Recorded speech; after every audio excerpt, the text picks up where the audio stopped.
অতীত অতীত আমাদের জীবনে খুবই গুরুত্বপূর্ণ। মানব জীবনে অতীত উপেক্ষা করতে নেই, অতীতকে অবজ্ঞা করতে নেই। অতীত মন্থন করলে বর্তমান চলার পথ অতীতের মধ্যে থেকেই খুঁজে পাওয়া যায়। আজকে আপনাদের সামনে যে বিষয়টি উত্থাপন করব সেটি হচ্ছে মহাপ্রভু শ্রী চৈতন্য ও গৌড়ীয় বৈষ্ণব সমাজের বিস্তৃত সামরিক ঐতিহ্য। লেখক শ্রী সৌম্যদীপ বন্দ্যোপাধ্যায়। হরে কৃষ্ণ কৃষ্ণ কৃষ্ণ হরে হরে, হরে রাম রাম রাম হরে হরে। বঙ্গভূমির কয়েক সহস্রাব্দী প্রাচীন ইতিহাসের সর্বাপেক্ষা গুরুত্বপূর্ণ ব্যক্তিদের মধ্যে মহাপ্রভু শ্রী চৈতন্য নিঃসন্দেহে অন্যতম। তার আবির্ভাব এক অন্ধকার যুগে, যখন যবন অপশাসনের বিরুদ্ধে লড়াই করে চলছে বঙ্গীয় হিন্দু রাজন্যবর্গ ও জনসাধারণ। সেই সময় তার আবির্ভাব পরিত্রাতা স্বরূপ। তিনি এসেছিলেন নেতা হয়ে। তিনি বাংলার মুকুটহীন রাজা, যিনি বাঙালি জাতিকে একত্রিত ও পুনর্জীবিত সমস্ত ভেদাভেদ ভুলে মুছে দিয়ে গেছেন। কিন্তু দুর্ভাগ্যজনক, আমাদের তথাকথিত ইতিহাসে মহাপ্রভু কেবলমাত্র ধর্ম প্রচারক, শান্তি তথা ভক্তির প্রতীক হিসাবেই পরিচিত। তার প্রবল সামরিক মানসিকতা এবং ঐতিহ্য হারিয়ে গেছে কালের গর্ভে। পবিত্র কার্তিক মাসে ব্রতী হলাম সেই হারিয়ে যাওয়া ইতিহাস পুনরুদ্ধারে কিভাবে তিনি একত্রিত করেছিলেন বাঙালি সমাজকে, কিভাবে পথ প্রদর্শন করেছিলেন যবন শক্তির বিরুদ্ধে লড়াই। শ্রী চৈতন্য শ্রী নিত্যানন্দের শারীরিক বর্ণনা এবং সামরিকতা। তৎকালীন বিভিন্ন বর্ণনা থেকে মহাপ্রভু শ্রী চৈতন্যকে অতি বলশালী, দীর্ঘদেহী সিংহ পুরুষ বলে জানা যায়। তার উচ্চতা ছিল 4 হাতের বেশি, অর্থাৎ আজকের হিসেবে 6 ফুটের বেশি। গলিত স্বর্ণের ন্যায় গাত্র বর্ণের জন্য তিনি গৌরাঙ্গ নামে পরিচিত ছিলেন। চৈতন্য চরিতামৃতে উল্লেখ রয়েছে, চৈতন্য সিংহের নবদ্বীপ অবতার, সিংহগ্রীব সিংহবীর্য সিংহের হুঙ্কার। সেই সিংহ বসুক জীবের হৃদয় কন্দরে, কলমশ দীরদ নাশে যাহার হুঙ্কারে। শ্রীমন মহাপ্রভুর জন্ম সিংহ রাশিতে। তার আকৃতি প্রকৃত ছিল মৃগেন্দ্র কেশরী তুল্য। বৃন্দাবন দাসের চৈতন্য ভাগবত, কৃষ্ণদাস কবিরাজের চৈতন্য চরিতামৃত আদি গ্রন্থেও শ্রী চৈতন্যকে এইভাবে বর্ণনা করা হয়েছে। বৃন্দাবন দাসের চৈতন্য ভাগবত, কৃষ্ণদাস কবিরাজের চৈতন্য চরিতামৃত আদি গ্রন্থেও শ্রী চৈতন্যকে এইভাবেই বর্ণনা করা হয়েছে। আজালম্বিত মালা সর্ব অঙ্গে তোলে, সর্বঙ্গতীতে পদ্ম নয়নে জলে। 2 মহাভুজ যেন কল্কের স্তম্ভ, পুলকের শোভা যেন কনক কদম্ব। সুরঙ্গ অধর অতি সুন্দর দর্শন, শ্রুতিমূলে শোভা করে ভ্রু অঙ্গ পত্তন। গজেন্দ্র জিনিয়া স্কন্দ হৃদয় সুপিন, তহিসবে শুক্র যজ্ঞসূত্র অতিক্ষীণ। চরণাবিন্দ রমা তুলসীর স্থান, পরম নির্ঝল সূক্ষ্ম বাস পরিধান। উন্নত নাসিকা সিংহগ্রীব মনোহর, সভা হইতে সুপিত সুদীর্ঘ কলেবর। যে সেখানে থাকিয়া সকল লোকে বলে, ওই ঠাকুর কেশ শোভে নানা ফুলে। এতে লোকের সে হইল সমুচ্চয়, সরিষাও পড়িলে তল নাহি হয়।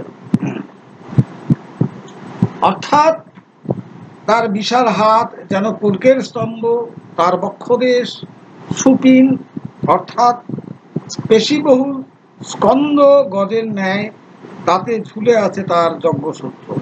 তার গলায় অজালম্বিত মালা দুলছে। তিনি সূক্ষ্ম নির্মল বসন পরিধান করে আছেন। তার নাক উন্নত, গ্রীবা ঘাড় সিংহের মতো। এমত অদ্ভুত প্রভু দেখি শুনি নাহি। সন্ন্যাসীর শরীরে সৌন্দর্য দেখিতে, কামদেব সমহেন না পারি বলিতে। জিনিয়া কনক কান্তি প্রকাণ্ড শরীর,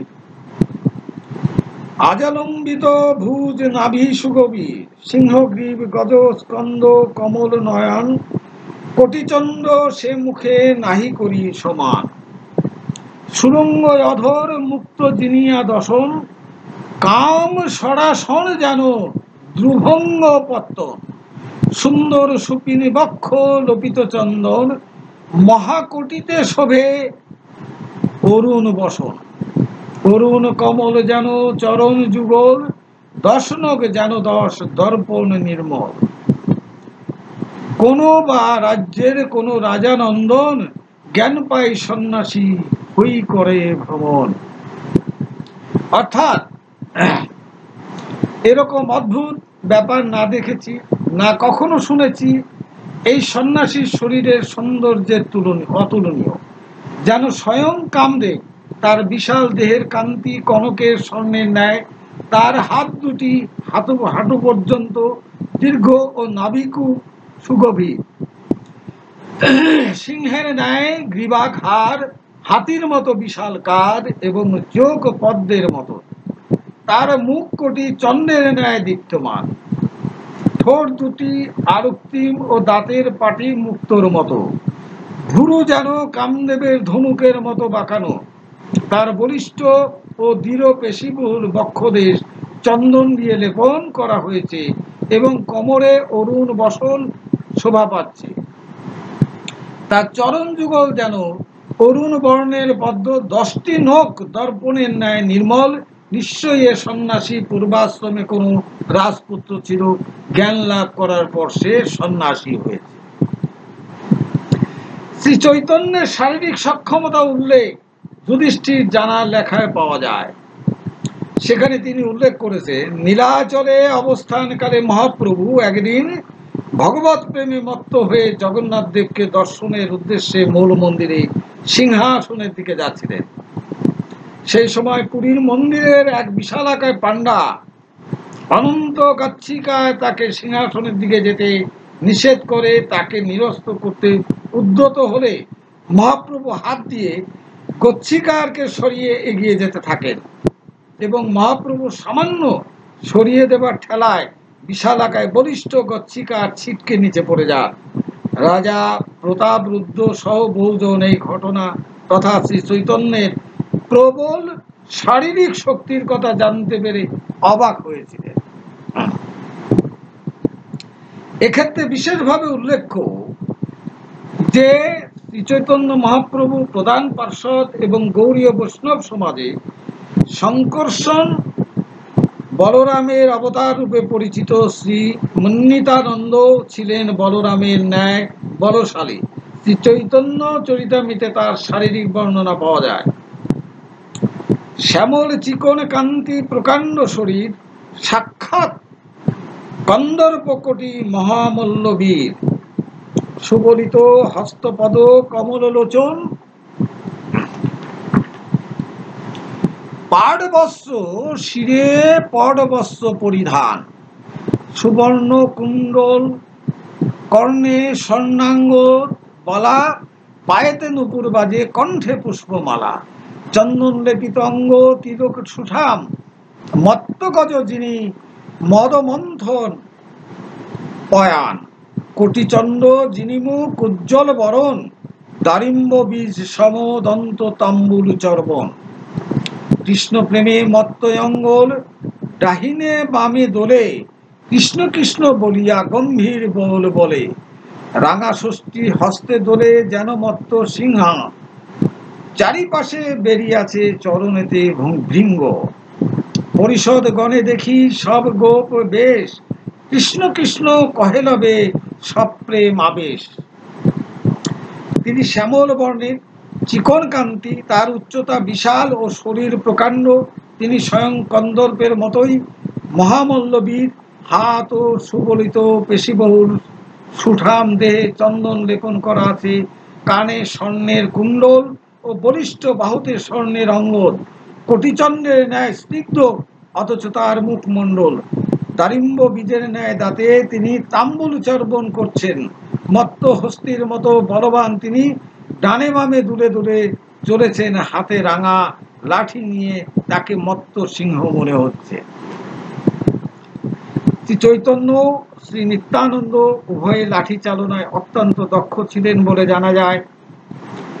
অলাদ চক্রে উভয়ের প্রশ্নাদির দক্ষতা ছিল চৈতন্য চরিতামৃত মধ্যলীলায় উল্লেখ আছে। অদ্বৈত কহে সত্য, কহিনা করিহ কোপ, লগুর ফিরাইতে পারো তবে জানি গো। তবে লগুর লইয়া প্রভু ফিরাইতে লাগিলা, বারবার আকাশে তুলি দুপিয়া ধরিলা। শিরের উপর পৃষ্ঠে সম্মুখে দুই পাশে, পদমধ্যে ফিরায় লগুর দেখি লোক হাসে। আলাদ চক্রের প্রায় লগুর ফিরায়, দেখি সব লোক চিত্তে চমৎকার পায়। এই মতো নিত্যানন্দ ফিরায় লগুর, কে জানিবে তাই দোহার গোভাব গুর। অর্থাৎ অদ্বৈতের কথা শুনে মহাপ্রভু লগুর লাঠি হাতে নিলেন, লাঠি আকাশে তুলে বারবার লুফে ধরতে লাগলেন। মাথার উপরে, সামনে পিছনে দুই পাশে পায়ের মধ্যে আলাদ চক্রের ন্যায় পণ্ডিতে গতিতে লাঠি ঘোরাতে থাকেন। মহাপ্রভুর আলাদ চক্র দেখে সকলে চমৎকৃত হয়ে যায়। একইভাবে নিত্যানন্দ লাঠি ঘোরান এবং ফিরিয়ে দেন। তৎকালীন বৈষ্ণব সমাজে সামরিক ঐতিহ্যের কথা জানা যায় শ্রীরূপ গোস্বামী প্রভুপাদ বিরচিত ভক্তি রসামৃত সিন্ধু গ্রন্থ থেকে। এই গ্রন্থের উত্তর বিভাগের তৃতীয় লহরীতে আমরা বীর ভক্তি রসের বিস্তারিত বর্ণনা পাই। এর মধ্যে রয়েছে যুদ্ধবীর, দানবীর, দয়াবীর ও ধর্মবীর। এই ভক্তিরস বৈষ্ণবদের মধ্যে থাকা অবশ্যই প্রয়োজনীয়। মহাপ্রভুর বিস্তৃত সামাজিক রাজনৈতিক দৃষ্টিভঙ্গি। ইতিহাসে মূলত ধর্ম সংস্কারক, কীর্তন ও ভক্তিবাদ প্রচারক রূপে প্রসিদ্ধ হলেও মহাপ্রভুর রাজনৈতিক ও সামাজিক প্রজ্ঞা ছিল অসাধারণ। তার কর্মকাণ্ড এবং প্রবর্তিত বিভিন্ন পদ্ধতির পিছনে মূল উদ্দেশ্য ছিল যবন অপশাসনে অতিষ্ঠ ক্ষুদ্র সাধারণ হিন্দু সমাজকে একত্রিত করে সংঘবদ্ধ প্রতিরোধ করে তোলা। কার্তিক মাসে নাম সংকীর্তন। কার্তিক মাসে প্রথম দিন থেকে নগর গ্রাম জুড়ে ভোরবেলায় নাম সংকীর্তনের প্রথা প্রচলন করেছিলেন শ্রী চৈতন্য মহাপ্রভু। কিন্তু কার্তিক মাসেই কেন? এই পদ্ধতির পিছনে ছিল এক সুদূর প্রসারী পরিকল্পনা। ষোড়শ শতাব্দীতে বাংলার ক্রমাগত যবন আক্রমণ চলছে, হিন্দু রাজন্যবর্গ লড়াই করে যাচ্ছেন, প্রতিরোধ করছেন। সাধারণ বাঙালি হিন্দু জনগণের উপর আক্রমণ, লুটপাট চালাচ্ছে ম্লেচ্ছরা। কার্তিক মাসে হেমন্ত ঋতু শুরু, নদী নালা দেশ বঙ্গের প্রবল বর্ষায় যবনরা ঢুকতে অক্ষম ছিল। তাই মূলত বর্ষার শেষে এবং শীতের আগে এই হেমন্ত ঋতুতেই ম্লেচ্ছরা মূলত স্বাধীন রাজ্য ও বিভিন্ন গ্রাম অঞ্চলে আক্রমণ চালাত। এই কীর্তন করার মূল উদ্দেশ্য ছিল গ্রামের সাধারণ মানুষকে ভোরবেলায় সজাগ ও সচেতন রাখা। কীর্তনের আওয়াজ শুনে মানুষের ঘুম ভাঙত, তাই অকস্মাৎ কোনো আক্রমণ হলে তার প্রস্তুত থাকতেন। এছাড়া বৈষ্ণবরা নিজেদের ঝুলির মধ্যে গুপ্তি বা ছোটখাটো অস্ত্র রাখতেন। সাথে লাঠিও থাকতো, যাতে কোনো আক্রমণ হলে তারাই আগে লড়তে পারেন। হরিসভা ওই দই চিড়ের উৎসব।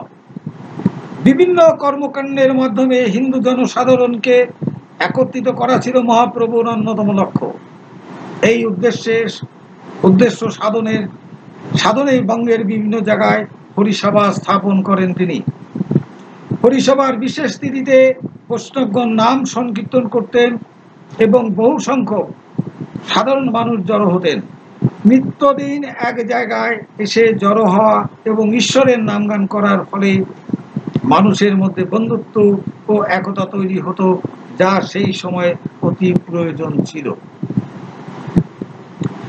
পানিহাটিতে দণ্ড মহোৎসব বা দই চিড়ের উৎসব প্রবর্তনের পিছনে একই উদ্দেশ্য ছিল নিত্যানন্দ চৈতন্যের। দই চিড়ে কলা দুধ ইত্যাদি মালসায় দিয়ে একসাথে জাতিবর্ণ নির্বিশেষে বসে খাবার মাধ্যমে সমস্ত বেড়াজাল ভেঙে মানুষকে একত্রিত করা ছিল লক্ষ্য। শ্রীপাঠ। শ্রী চৈতন্যের আবির্ভাবের পূর্বে বৈষ্ণব শ্রীপাঠ থাকলেও বিপুল সংখ্যায় শ্রীপাঠ তৈরি তারই সময়কালে। শ্রীপাঠগুলি হয়ে উঠেছিল শাস্ত্র চর্চা ও সংরক্ষণ কেন্দ্র। যবন শাসন আমলে শাস্ত্রের ও হানি এবং ভুল উপস্থাপনা করা হতো। এর থেকে সনাতন শাস্ত্রকে রক্ষার উদ্দেশ্যেই লক্ষাধিক অমূল্য পুঁথি এবং তার মধ্যে শাস্ত্রীয় জ্ঞান সংরক্ষিত করা হয়েছিল বিভিন্ন শ্রীপটে। এখানে এসে মানুষ ধর্মশাস্ত্র সম্বন্ধে অধ্যয়ন করতেন। হিন্দু একতা। সামাজিক অবস্থান, আর্থিক অবস্থান তথা জাতি বর্ণ নির্বিশেষে এভাবেই সকল বাঙালিকে একত্রিত করেছিলেন মহাপ্রভু শ্রী চৈতন্য। সাধারণ মানুষ থেকে রূপ গোস্বামীর মতো উচ্চপদস্থ রাজ কর্মচারী, কপর্দক শূন্য দিন দরিদ্র থেকে রামচন্দ্র খা বা রঘুনাথ গোস্বামীর মতো জমিদার সকলেই শ্রী চৈতন্যের ভক্তি প্লাবনের অংশ হয়ে যায়। ক্রমে মহাপ্রভু হয়ে ওঠেন বঙ্গের মুকুটহীন রাজা। বলা হতো, শুনে রাখ কাজীর সেপাই, বাংলার মালিক নদের নিমাই। এক্ষেত্রে উল্লেখযোগ্য যে আধুনিক যুগের প্রথম স্বধর্ম প্রত্যাবর্তন ঘর আপসি করেছিলেন শ্রী চৈতন্যই। তার প্রভাবে সাতক্ষীরার যবন হয়ে উঠেছিল হরিদাস ঠাকুর। শ্রী চৈতন্য গৌড়ীয় বৈষ্ণব পৃষ্ঠপোষক বাঙালি রাজন্যবর্গ।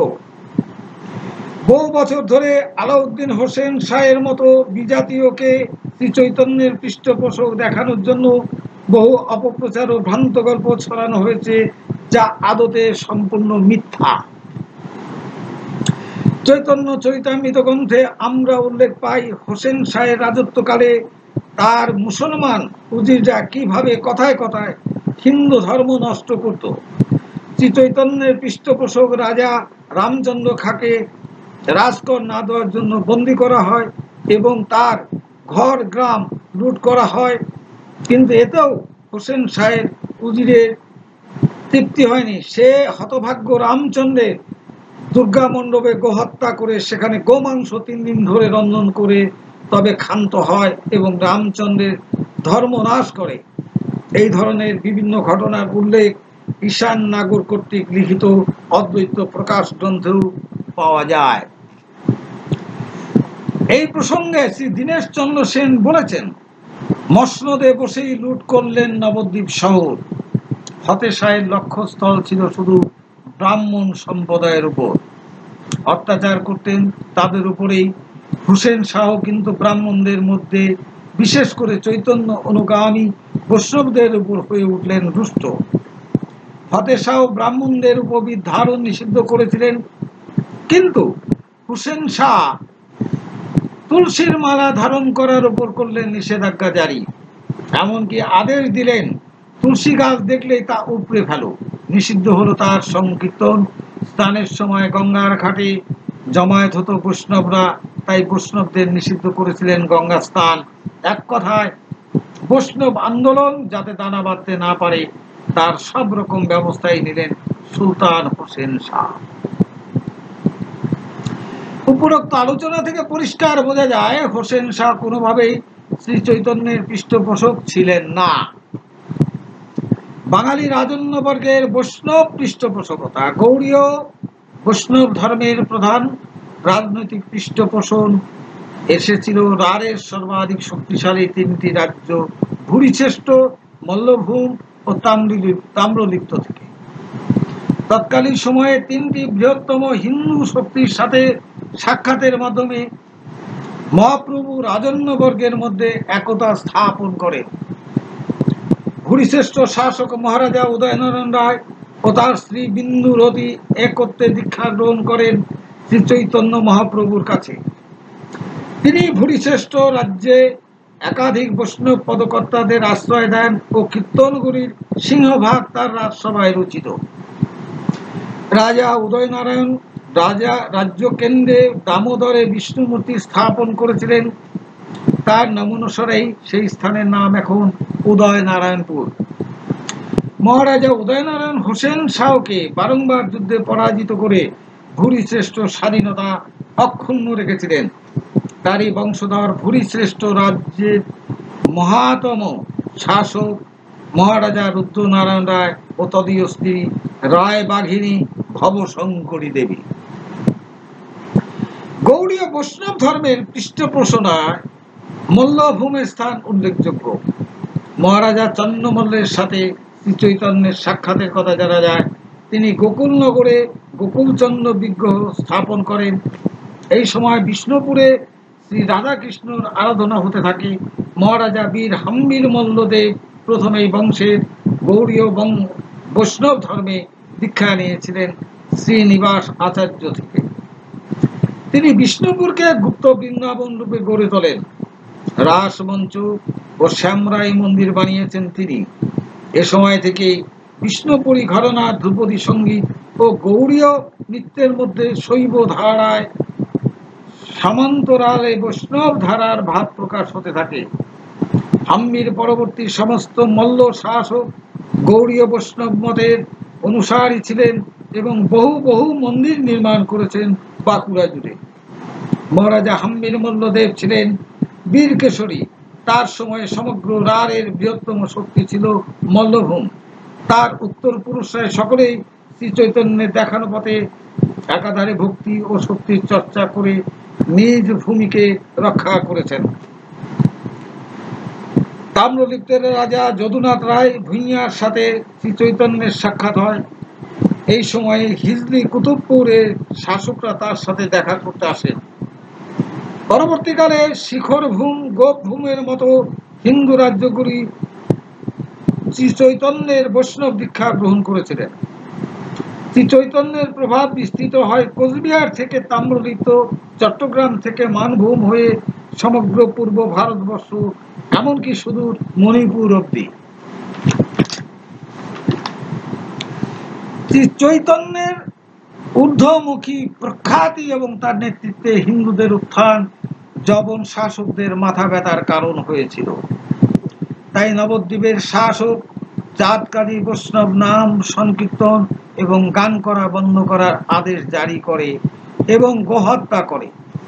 ক্রোধে অগ্নিশর্মা মহাপ্রভু তার পার্শ্বদের নিয়ে সশস্ত্র অবস্থায় কাজীর বাড়ি ঘেরাও করেন এবং কাজীর বাড়ি ভেঙে আগুন লাগিয়ে দেবার কথা বলেন। শ্রী চৈতন্য যবন নিধনে অস্ত্র ধারণ করেন। শ্রী চৈতন্যকে তার ভক্তরা কেবল প্রেম ও ক্ষমার অবতার হিসাবে দেখেন। ইচ্ছা করে শ্রী চৈতন্য দেবের রুদ্ররূপ ঘুরিয়ে রাখতে চেয়েছেন শ্রী চৈতন্য পরবর্তীকালীন যবন পদলেহনকারীরা। কাজীর হুকুম যখন কীর্তন গান নিষিদ্ধ হয় ও বৈষ্ণবদের উপর অত্যাচার আরম্ভ হলে অনেক বৈষ্ণব ভয় পেয়ে অন্যত্র যাওয়ার প্রস্তাব করে মহাপ্রভু বলেন, ভাঙিব কাজীর ঘর কাজীর দুয়ারে, কীর্তন করিব দেখি কোন কর্ম করে, তিলার্ধে কো ভয় কেহ নাহি করিও মনে। শ্রী চৈতন্যের আদেশে তার অনুচরেরা যে কাজীর ঘর, ইবাদতখানা ও ফুলের বাগান ধ্বংস করেছিলেন, বৃন্দাবন দাস ঠাকুরের চৈতন্য ভাগবত গ্রন্থে মধ্যখণ্ডে তার বিস্তৃত বিবরণ আছে। কিন্তু সুলতান ও রাজকর্মচারীদের ভয়ে মুরারি গুপ্তর মতো গৃহী ভক্ত ঐতিহাসিক ঘটনাটিকে স্বীকৃতি দিতে পারেননি। অন্যদিকে বৃন্দাবন দাস ছিলেন গৃহত্যাগী সন্ন্যাসী, তাই যবন সুলতানকে ভয় পাওয়ার কোনো কারণ তার ছিল না। চৈতন্য পরবর্তীকালীন বিভিন্ন গ্রন্থে এই ঘটনাকে বিকৃত করা হয়েছে মূলত যবন শাসকদের হাত ধরে, কিন্তু সমসাময়িক বৃন্দাবন দাসের গ্রন্থে এসব অস্বাভাবিক ও অসঙ্গতিপূর্ণ কাহিনীর কিছু নেই। বৃন্দাবন দাসের চৈতন্য ভাগবতে উল্লেখ আছে, সর্বলোক চূড়ামণি প্রভু বিশ্বম্বর, আইলা নাচিয়া যথা কাজীর নগর। কোটি কোটি হরিধ্বনি মহাকোলাহল, স্বর্গ মর্ত পাতালাদি পুরীর সকল। শুনিয়া কম্পিত কাজী গণ সহে ধায়, সর্প ভয়ে যেন ভে কিন্দুর পালায়। পুরীর সকল স্থান বিশ্বম্বর গুণাগণ গণে, ভয়ে পালাইতে কেহ দিক নাই জানে। মাথার ফেলিয়া পাগ কেহ সেই মেলে, অলিখিতে নাচে অন্তরে প্রাণ হালে। যার দাঁড়িয়ে আছে সেই হইয়া অধমুখ, লাজে মাথা নাহি তোলে ডরে হালে বুক। অনন্ত অর্বদে লোককে কেবা করে চিনে, আপনার দেহমাত্র কেহ নাই জানে। সবে নাচেন সবে গায়েন কৌতুকে, ব্রহ্মাণ্ড পুরিয়া হরি বলে সর্বলোকে। আসিয়া কাজীর দ্বারে প্রভু বিশ্বম্বর, ক্রোধাবেশে হুঙ্কার করে বহুতর। ক্রোধে বলে প্রভু, আরে কাজী বেটা কোথা, ঝাট আন ধরিয়া কাটিয়া ফেলো মাথা। নির্যাবন করো আজি সকল ভুবন, পূর্ব যেন বধ কইল সে কাল যবন। প্রাণ লইয়া কোথা কাজী গেল দিয়া দ্বার, ঘর ভাঙ ভাঙ প্রভু বলে বারে বার। সর্বভূত অন্তর্যামী শ্রী শচীন নন্দন, আজ্ঞা লঙ্ঘিবে কে হেন আছে কোনজন। মহামর্ত সর্বলোক চৈতন্যের রসে, ঘরে উঠিলেন সবে প্রভুর আদেশে। কেহ ঘর ভাঙে কেহ ভাঙে দুয়ার, কেহ লাথি মারে কেহ করে হুঙ্কার। আম্র পানসের ডাল ভাঙি কেহ ফেলে, কেহ কদলীর বন ভাঙি হরি হরি বলে। পুষ্পের উদ্যানে লক্ষ লক্ষ লোক গিয়া, উপরিয়া ফেলে সব হুঙ্কার করিয়া। পুষ্পের সহিত ডাল ছিগিয়া ছিগিয়া, হরি বলি নাচে সব শ্রুতি মূলে দিয়া। একটি করিয়া পত্র সর্বলোকে দিতে, কিছু না রহিল আর কাজীর বাড়িতে। ভাগিলেন যত সব বাহিরের ঘর, প্রভু বলে অগ্নিদহ বাড়ির ভিতর। পুড়িয়া মরুক সর্ব গণের সহিতে, সর্ববাড়ি বেরি অগ্নি দেহচারী ভিতে। দেখি মোর কি করে উহার নরপতি, দেখো আজি কুঞ্জনে করে অব্যাহতি। জমকাল মৃত্যু মোর সেবকের দাস, মোর দৃষ্টি পাতে হয় সবার প্রকাশ। সংকীর্তন আরম্ভে মোহের অবতার, কীর্তন বিরোধী পাপী করিমু সংহার। সর্বপাতকীয় যদি করই কীর্তন, অবশ্য তাহারে মুই করিমু স্মরণ। অগ্নিদেহ ঘরে তোরা নাহি করিও ভয়, আজি সব যবনের করিমু প্রলয়। শ্রী চৈতন্য মহাপ্রভু নিঃসন্দেহে ভক্তির স্বরূপ ক্ষমাশীল ছিলেন, কিন্তু ধর্মের উপর আঘাত হানলে তিনিও শান্ত ধীমাহি থেকে ভয়ানক রূপ ধারণ করেছেন, হয়ে উঠেছেন নিঃসঙ্গ সমুখ। কাজীর ঘর ও বাগান ধ্বংস তার সরাসরি নির্দেশেই হয়েছিল।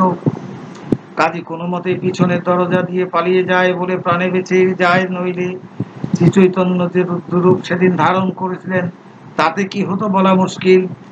পৃথিবীকে নির্যাবন করার সেই অভিযান হয়তো কাজীকেও হত্যার মধ্যে দিয়ে শুরু হতো। শ্রী চৈতন্য মহাপ্রভুকে সহজেই মধ্যযুগীয় বাংলার অন্যতম শ্রেষ্ঠ নেতা বলা যায়, যার নেতৃত্বে আপামর বাঙালি জাতি পুনরুত্থান তথা সামরিকীকরণ ঘটেছিল।